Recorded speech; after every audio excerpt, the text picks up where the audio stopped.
Gracia y paz, amados hermanos. ¿Les suenan los nombres Aristóteles y Tomás de Aquino, o para muchos otros más conocido como Santo Tomás?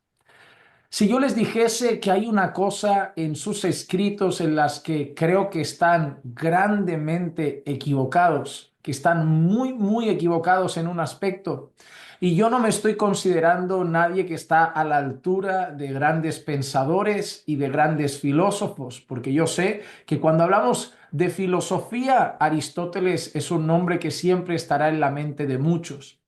Pero a lo largo de los últimos años, desde que conocí al Señor, tengo un desafío, una meta en la vida, y es tener una cosmovisión bíblica de las cosas, es decir, ver la vida a los ojos de Dios, ver la vida a la luz de la palabra, ver la vida según no como yo la entiendo, sino como debo entenderla desde la perspectiva bíblica.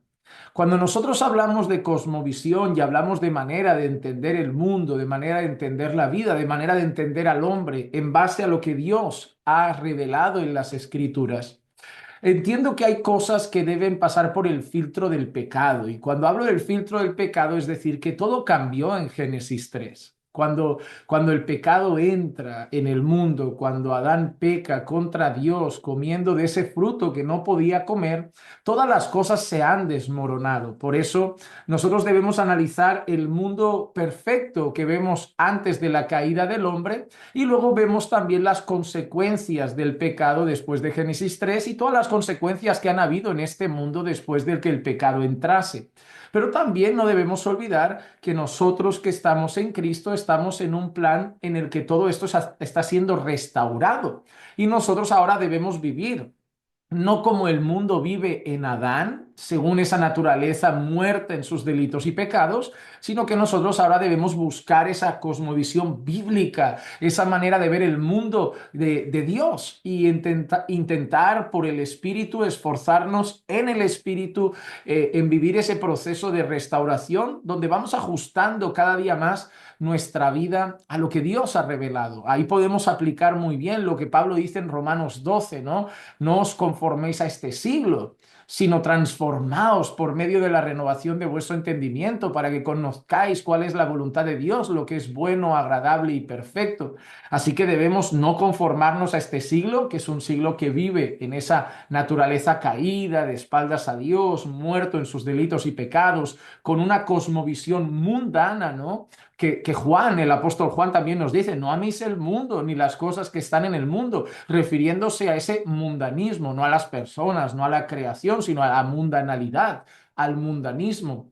Y somos llamados por el apóstol Pablo a renovar nuestra mente por la palabra de Dios. Ahora, en ese sentido, ¿por qué digo yo que Aristóteles y Tomás de Aquino podían estar equivocados en algunos de sus comentarios? Miren, primero nosotros sabemos que Aristóteles en el año 300 y pico, ¿no? Un gran filósofo griego, fue un hombre muy reconocido y no podemos decir que todas las cosas que dijo estaban equivocadas, absolutamente todas. A pesar de que, bueno, en filosofía es algo que se da por hecho, el no estar de acuerdo. En filosofía se da por hecho el pensar distinto en cuanto a muchos aspectos, a la vida, a la razón, al hombre, a la familia, a la muerte, al matrimonio. Lo que hacen es filosofar, ¿no? Filosofar y entre ellos pues llegar a pensamientos diferentes, ¿no? Pues son y siempre han sido reconocidos como grandes pensadores.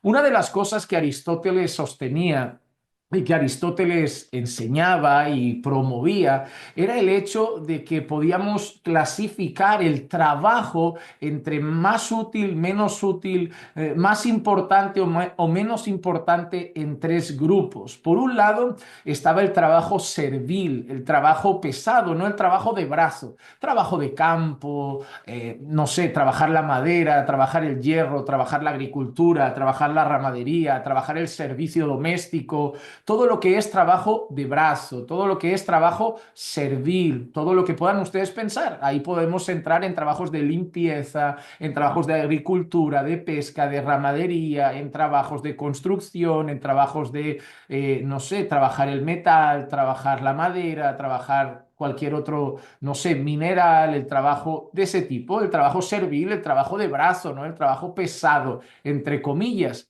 Pero luego vamos a la otra categoría. Aristóteles consideraba que por encima del trabajo servil había algo más noble. Y esa palabra ahí ya empiezo a sonar delicado. Era más noble el trabajo que tenía que ver o bien con la política o bien con lo militar. ¿Por qué? Porque hacía un bien a la sociedad. Recuerden que en Grecia en aquel entonces el tema político, ahí estaban las grandes cabezas, ¿no? Donde mucha gente dirigía la sociedad, dirigía el pueblo, dirigía las personas. Y para ellos era mucho más noble llegar a esas esferas altas de la sociedad en trabajos políticos y también el trabajo militar, porque para ellos el tema de conquistas militares, la defensa de la ciudad, la defensa de las personas, la defensa de la región era muy importante. Tanto es que tanto militares como políticos solían tener a otras personas para hacer el trabajo servil. Es decir, que cuando se trataba de cultivar sus tierras, cultivar su campo, trabajar en la limpieza de su casa, solían tener muchas veces sirvientes, solían tener muchas veces esclavos, personas que se dedicaban a ese trabajo pesado, a ese trabajo servil, porque ellos estaban haciendo algo más noble, ganaban bien para eso y no tenían que ensuciarse las manos y rebajarse a un trabajo servil.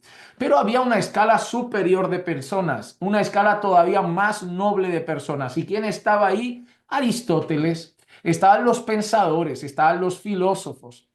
Estaban esas personas que dedicaban su vida a contemplar, a pensar, a hacer filosofía. En la mente de ellos estaban como más cerca de los dioses. ¿Por qué? Porque era gente que se sentaba, hablaba, debatía, pensaba. Eran los intelectuales, los pensadores, los profundos, los sabios, los que tenían conocimiento. Tanto es así que la mayoría de ellos eran muy bien, de muy buena situación económica y para el trabajo servil, otra vez, para el trabajo pesado, limpieza de ropa, limpieza de sus hogares, hacer la comida, trabajar sus tierras si tenían campo, tenían otras personas. Así que habían tres categorías. Para ellos estaba el trabajo servil, la gente que hacía trabajos físicos más duros, más pesados, el trabajo político y militar en esa segunda escala y en lo más alto los filósofos y pensadores que se dedicaban a esa vida de religión, de pensamiento, de meditación, de reflexión y estaban ahí. Pero se dejaba aquí abajo el trabajo servil. El trabajo pesado era como gente que no valía tanto, gente que no tenía una posición tan noble, gente... El trabajo servil no se veía como algo noble, no se veía como algo bueno, se veía casi como es lo que te ha tocado, pero no es bueno. Ahora, ¿por qué hablo también de Tomás de Aquino? Porque aunque Tomás de Aquino no se va a oponer a que las personas realicen un trabajo servil, la realidad es que Tomás de Aquino siempre afirmaba que no había dedicación mejor a la vida que la vida como contemplativa, la vida religiosa. Por eso Tomás de Aquino es un hombre muy dedicado al tema de la vida de monasterio, al tema de la vida de lo que ustedes van a pensar como frailes, esas personas que se iban a un monasterio, que abandonaban todo tipo de trabajo, obviamente también abandonaban el tema muchas veces, ¿no? De querer acumular riquezas, de querer construirse casas y se dedicaban a ir a una vida religiosa, una vida de pensar, una vida de leer, una vida de hacer rezos, una vida de meditar, una vida de culto, una vida... Y para ellos no había nivel más elevado al que un hombre se podía dedicar, una manera de acercarse mucho más a Dios que una vida de ese tipo, una vida alejada del trabajo diario, del trabajo pesado, renunciar a todo y dedicarse a una vida en un monasterio, a una búsqueda plena y a una búsqueda constante de la reflexión, del pensamiento, del estudio. Para los católicos romanos, Tomás de Aquino es un gran teólogo. ¿Por qué? Y precisamente porque ellos consideraban esto, era un trabajo más noble, algo más bonito, algo más especial, dedicarse al tema de la religión, de la reflexión, de la meditación, del pensamiento.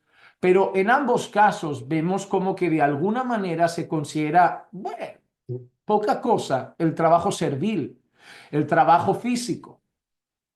Y es ahí donde yo creo que hay una equivocación que arrastramos en el corazón. Y creo que eso nos ha llegado a muchos. Ahora, cuando yo veo Génesis 2, todavía no ha llegado el pecado, ¿eh? todavía no ha llegado el pecado, Génesis 2, y yo leo el versículo 15, por ejemplo, mira qué expresión. El Señor Dios tomó al hombre y lo puso en el huerto del Edén para que lo cultivara y para que lo cuidara, para que lo cultivara y para que lo cuidara. Y ahora, no voy a hacer un vídeo ahora extenso sobre eso, pero la palabra cultivar, ¿no les viene a la mente un par de palabras? Cultura, culto, cultivar. ¿No les parece que por ahí pueden tener orígenes similares? De eso podemos hacer un vídeo en otro momento. Pero, ¿para qué el Señor puso al hombre en el huerto? Para que lo cultivase y para que lo cuidase. Es decir, hay un trabajo de cuidado, de mantenimiento, hay un trabajo de cultivar, de hacer que fructifique, de hacer que crezca, de desarrollo de ese huerto. Y no estamos hablando de un trabajo de meditar, un trabajo de reflexionar, un trabajo solamente de pensar y de hacer filosofía, es un trabajo físico.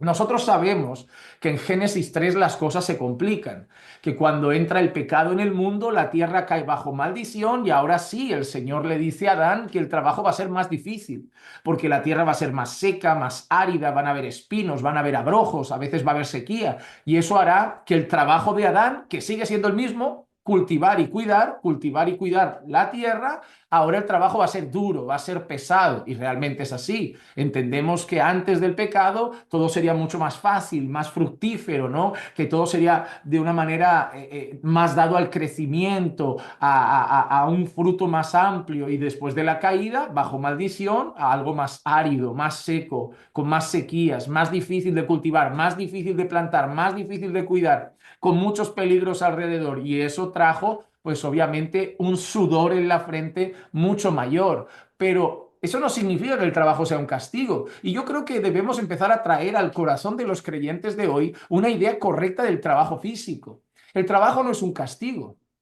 El trabajo es un castigo en la mente de muchos que, afectados por esos pensamientos de que el trabajo es esclavitud, de que el trabajo es un castigo, ahora tenemos en mente el qué, el no trabajar, el no hacer ningún trabajo servil, ningún trabajo físico, ningún trabajo con nuestro cuerpo, nada que nos provoque cansancio. Es más, ¿cuántas veces las personas tienen deseos de acabar cuanto antes el trabajo y no hacer nada? Y descansar y simplemente darse al placer, a la diversión, al tumbarse en el sofá, porque consideramos que lo otro es un castigo y ahora voy a hacer nada, lo que a mí me apetece, nada, nada absolutamente. Dormir, jugar un videojuego, ver tele 6 horas, un maratón de series, poca cosa, ¿no? Pero vemos lo otro como un castigo.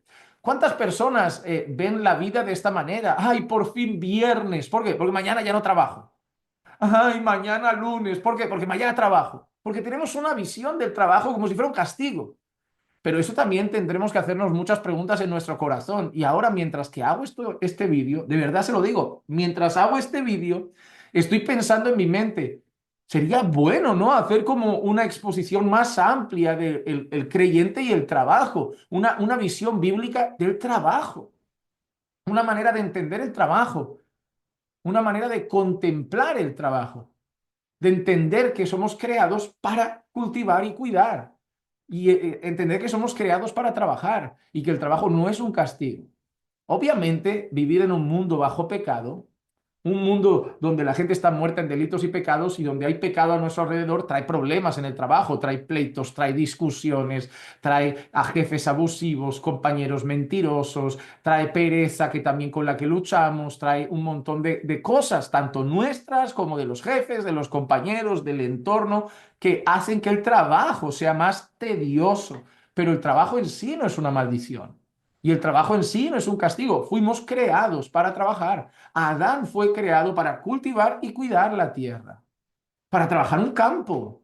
Y eso habla de un trabajo físico. El trabajo físico siempre ha sido parte de nuestra vida y no es un castigo. Eso no significa que ahora todos los que trabajan de una manera en que, ay, pero es que mira, yo me dedico a leyes. Bueno, es otro tipo de trabajo. Yo me dedico a, no sé, a pastorear en un oficio religioso. Ah, es otro tipo de trabajo. Lo que quiero decir es que no debemos infravalorar o despreciar el trabajo servil. No podemos ver el trabajo físico como si fuera peor. Es decir, yo tengo quizá una parte en esta sociedad, en mi trabajo, en el área, no sé, ministerial, en un área educativa, en un área de enseñanza, a través de cursos, de conferencias, a través de clases que impartimos, pues yo puedo dedicarme a esto, enseñanza y un ámbito religioso, aunque no me he ido a un monasterio, pero puede ser eso. Pero no significa que ahora yo hago algo más noble que el hermano que está trabajando en hacer pan y que yo hago más noble que el hermano que está trabajando como cocinero en un restaurante, o que hago algo más noble que el hermano que se dedica a la fontanería, o que el hermano que se dedica a la construcción. No, porque en todos los lugares somos llamados a honrar y dar la gloria al Señor. Porque ahora pienso otra cosa, ¿no? Wow, y esto es verdad. ¿Cuántas personas han pensado que no sirven a Dios porque no hacen un trabajo religioso?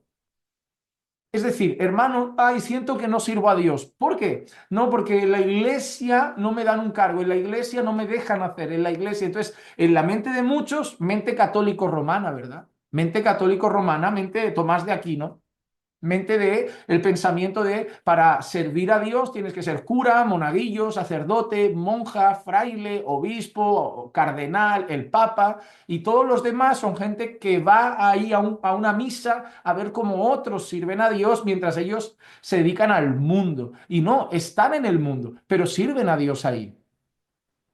Esa es la visión equivocada que tenemos del trabajo, el considerar que servir a Dios es trabajar en un ámbito religioso, cuando tú sirves a Dios trabajando en un ámbito de leyes, trabajando en un ámbito de construcción, en un ámbito de seguridad, en un ámbito médico, en un ámbito, no sé, en un ámbito de panadería, de restauración, de limpieza. Hay un ama de casa. Mira, ¿qué es trabajar? Es que te lo digo en serio, tenemos que hacer un vídeo más amplio, un vídeo que hable más de esto. Trabajar es servir. Trabajar es servir. Trabajar es un servicio. O no se le llama así, es un servicio. Entonces, el trabajo implica, es relevante cuando va hacia otros. Es decir, que nuestro trabajo es relevante siempre que trae un bien y aporta algo a otras personas.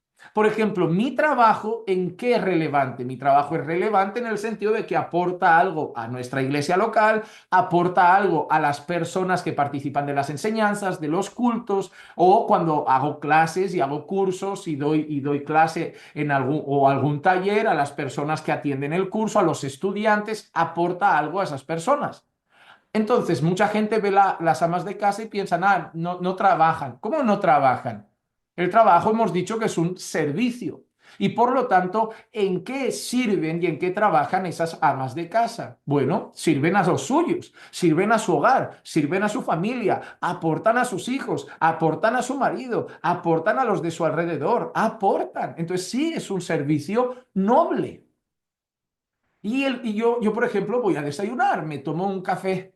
Me tomo un café y me he tomado hoy a lo mejor un bocadillito, un pequeño sándwich de jamón. Pero para que yo me coma mi pequeño sándwich de jamón, por un lado, ha habido mucho servicio detrás noble. Yo estoy disfrutando de un sándwich de jamón. Entonces, hay un panadero que ha hecho el pan.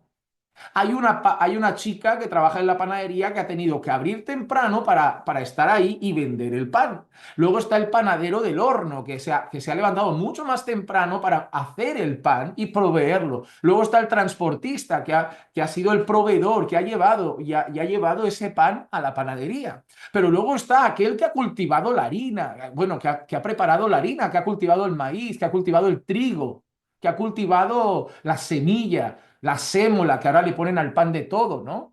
Ahora está el agricultor, el que ha trabajado el campo para proveer la materia prima y que se pueda hacer la harina con la que se hace el pan. Y para que yo me coma mi sándwich de jamón, pues llevaba un poquito de tomate. Necesitamos el agricultor que ha plantado el tomate, ha cultivado el tomate, el transportista que ha llevado el tomate, aquel que ha vendido el tomate al de la panadería y la chica de la panadería que ha organizado y ha hecho el sándwich. El aceite que le ha puesto al tomate. Necesitamos aquel que ha cultivado los olivos, que ha trabajado la oliva, que ha hecho todo el proceso para hacer de la oliva el aceite, luego que han empaquetado el aceite, que han transportado el aceite, que ha comprado a alguien en un mercado y luego la chica que ha montado el sándwich le ha puesto el aceite. Y ya no te hablo del jamón. Porque desde el que ha criado el cerdo, el que ha matado el cerdo, el que ha descuartizado, no, descuartizado, vamos a llamar despiezado al cerdo, el que ha trabajado la carne, el que ha curado el jamón, el que ha transportado el jamón, el que ha cortado el jamón, el que ha preparado el jamón y ha preparado el sándwich. Y eso lo podemos hacer también con el café que me acabo de tomar.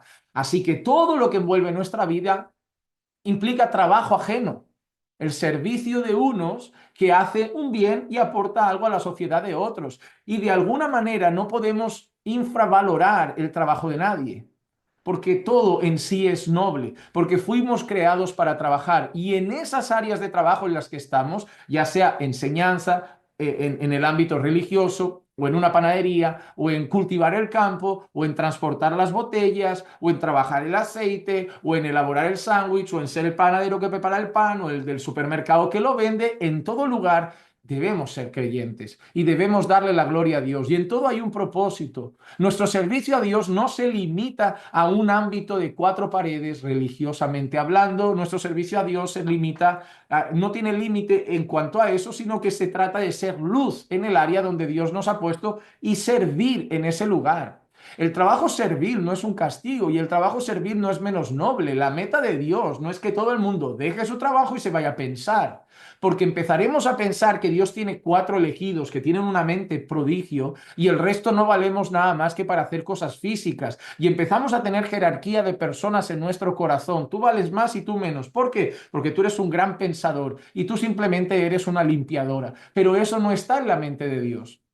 Dios es el que da las capacidades, Dios es el que da los dones, Dios es el que también nos coloca para que sirvamos al prójimo en diferentes lugares porque Dios quiere tener a su pueblo repartido entre los bufetes de abogados, los despachos de jueces, en el mercado, en el ámbito de la medicina, en los hospitales, en el quirófano, en los bomberos, en la panadería, en el restaurante. Dios quiere tener a su pueblo siendo luz en medio de todas las naciones. Dios no quiere que su pueblo abandone todo trabajo físico y busquen todos hacer un trabajo monástico y meterse en un monasterio y encerrarse simplemente a pensar, rezar con un voto de pobreza y un voto de no sé qué, de no trabajar y de simplemente una vida de mirar al cielo y pensar en Dios.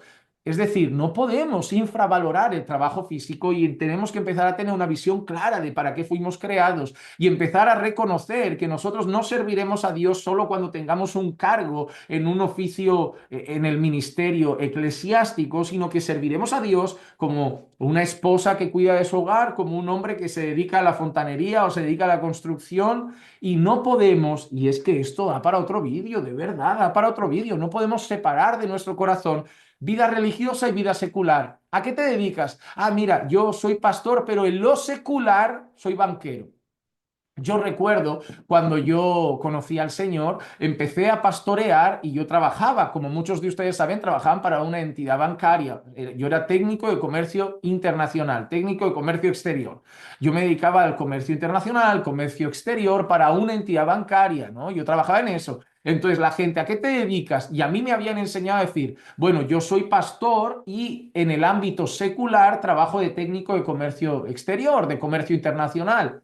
Y entonces tu mente fragmenta en dos, mi vida religiosa y mi vida de mundo secular. No, no vivo como un mundano, pero es una vida secular. Pero realmente lo que tenemos que entender en la Biblia es que todo esto está junto. Yo soy un pastor que también sirvo a Dios como técnico de comercio exterior, siendo luz allí. No es que este es mi servicio religioso y este es mi servicio mundano, no, simplemente yo entiendo que mi vida se trata de ser creyente, que en un lugar o en otro, en un servicio como pastor, predicador o en un servicio como en un banco, una entidad financiera, como técnico de comercio internacional o donde esté, luego como marido o como padre o como amigo o como vecino, yo soy un siervo de Dios y allí donde esté, bajo mis principios bíblicos vivo, siendo luz en medio de las tinieblas, sal en medio de esta tierra, y así sirvo a Dios donde quiera que esté y donde quiera que Dios me ponga.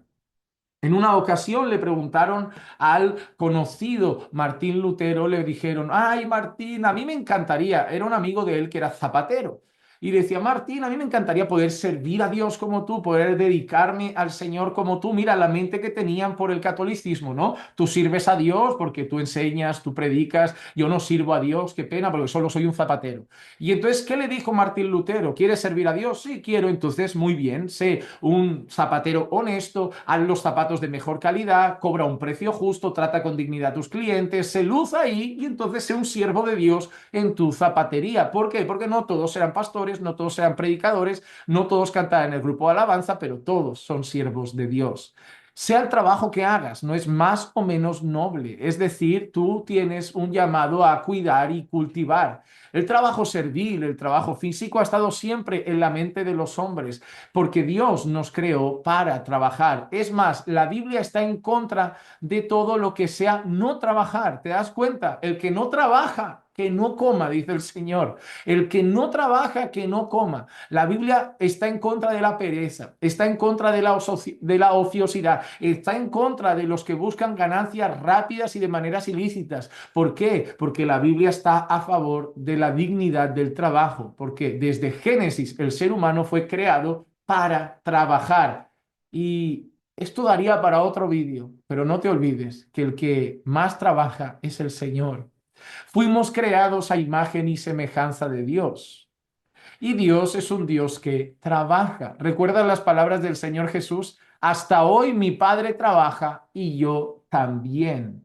Entonces, debemos tener una mentalidad sobre el trabajo más correcta. Espero que este vídeo les anime a tener una visión más clara de su servicio y no pensar que no sirven para Dios porque no están haciendo un trabajo religioso en una iglesia.